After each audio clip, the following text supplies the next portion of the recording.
جب آپ علیہ السلام کا درد بڑھ گیا تو میں آپ پر پڑتی اور آپ کو ہی کا ہاتھ اس ہاتھ کی برکت کی امید سے آپ علیہ السلام کے جسم پر پھیرتی تھی۔ یہاں سے ان احادیث سے مجھے امید ہے کہ اندازہ ہو گیا ہوگا ان صورتوں کی فضیلت کا۔ قُلْ أَعُوذُ بِرَبِّ الْفَلَقِ، اس میں کیا بتایا جا رہا ہے کہ صبح کے رب کی پناہ لینا۔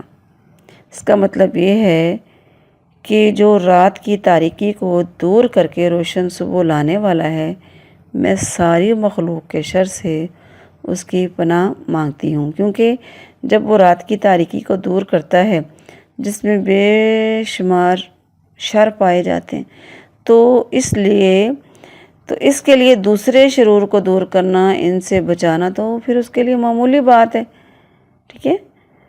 من شر ما خلق، یعنی اس چیز کے شر سے جو اس نے پیدا کی، اس میں ہر مخلوق کے ہر شر سے پناہ مانگ لی جاتی ہے۔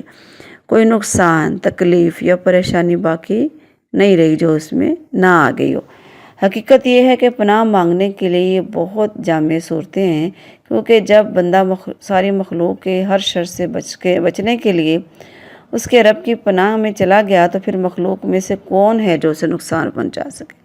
اور اگر وہ مالک ہی اپنی مخلوق کو نقصان پہنچانے سے نہ روکے تو مخلوق کے شر سے کون بچا سکتا ہے یا کون بچ سکتا ہے؟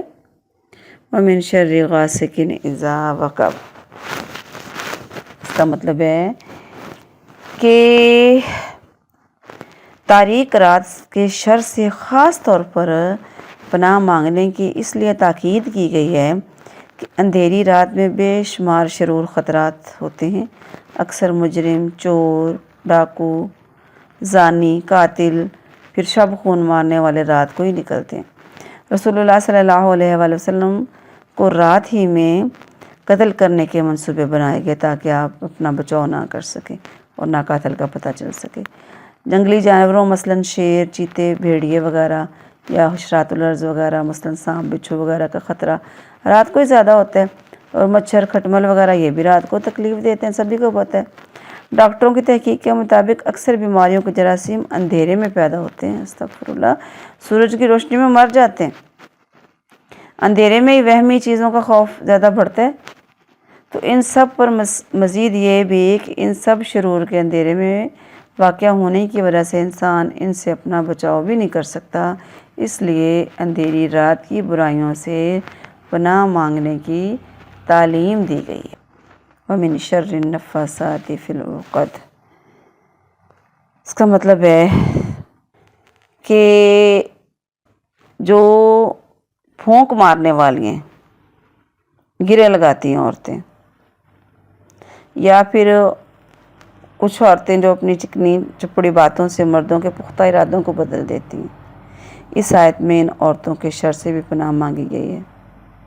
اور گریں لگا کے جادو ٹونے جو کرتی ہیں عورتیں، پھونکے مارتی ہیں، تو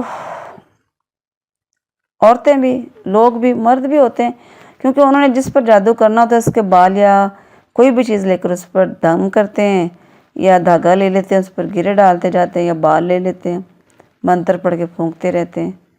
دراصل یہ لوگ چھپ کر وار کرتے ہیں، اس لیے ان کے شر سے پناہ مانگنے کی تاکید کی گئی ہے، کیونکہ آدمی کو پتہ ہی نہیں چلتا اسے تکلیف کیوں ہے، وہ بیماری سمجھ کر علاج معالجہ کروانے میں لگا رہتا ہے، تکلیف بڑھتی رہتی ہے۔ وَمِن شَرِّ حَاسِدٍ إِذَا حَسَدَ، حسد کا معنی ہے کسی انسان پر اللہ کی نعمت سے جلنا، کہ یہ نعمت اسے کیوں ملی، یہ اس سے ختم ہو جائے، اس سے چھین جائے اور مجھے مل جائے، تو یہ چیز صحیح نہیں ہے۔ کچھ لوگ تو عملی طور پر بھی کوشش کرتے ہیں نقصان پہنچانے کی حسد کی وجہ سے۔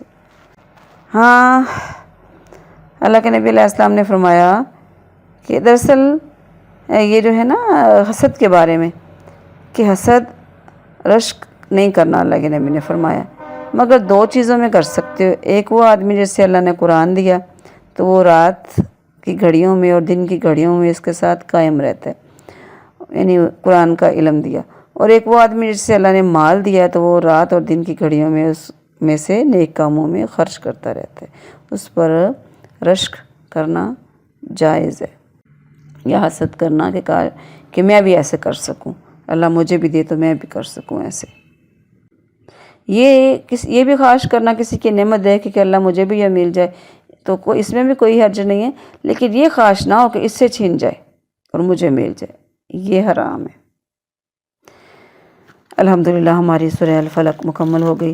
اللہ تبارک عمل کی توفیق عطا فرمائے۔ وما علیہ الا البلاغ المبین۔